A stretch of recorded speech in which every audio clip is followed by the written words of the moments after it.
தொடர்ந்து மற்றொரு அண்மை செய்தி.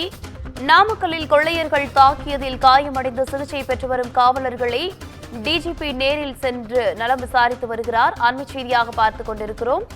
கூடுதல் விவரங்களோடு இணைகிறார் செய்தியாளர் பிரதாப். வணக்கம் பிரதாப், விவரங்கள் என்ன?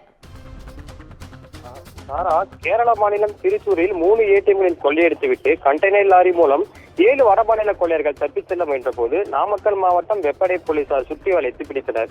அப்பொழுது குமரபாளையம் காவல் ஆய்வாளர் தவமணி மற்றும் காவலாளர் ரஞ்சித் ஆகியோரை தாக்கிவிட்டு தப்பி ஓட முயன்ற நிலையில் இருவரையும் துப்பாக்கியால் சுட்டதில் ஒருவர் சம்பவ இடத்திலேயே உயிரிழந்தார். மற்றொருவர் இரு கால்களில் சுட்டதில் படுகாயமடைந்து தற்பொழுது கோவை அரசு மருத்துவமனையில் சிகிச்சை பெற்று வருகிறார். இந்த சம்பவமானது தமிழகம் முழுவதும் பெரும் பரபரப்பை ஏற்படுத்தியுள்ளது. கண்டெய்னர் லாரியில் இருந்து சுமார் 67 லட்சம் பணம் பறிமுதல் செய்யப்பட்டுள்ள நிலையில் மேலும் 5 கொள்ளையர்கள் மீது வழக்கு பதிவு செய்து குமாரபாளையம் நீதிமன்றம் ஆஜர்படுத்தப்பட்ட சிறையில் அடைத்தனர். இந்த நிலையில் கொள்ளையர்கள் தாக்கியதில் குமரபாளையம் காவல் ஆய்வாளர் தவமணி மார்பு பகுதியில் பலத்த காயம் ஏற்பட்டுள்ளது. காவலர் ரஞ்சித்துக்கும் கையில் பலத்த காயம் ஏற்பட்டுள்ளது. காவலர்கள் இருவரும் தற்பொழுது சிகிச்சைக்காக நாமக்கல் அரசு மருத்துவமனை மருத்துவக் கல்லூரியில் அனுமதிக்கப்பட்டுள்ளனர்.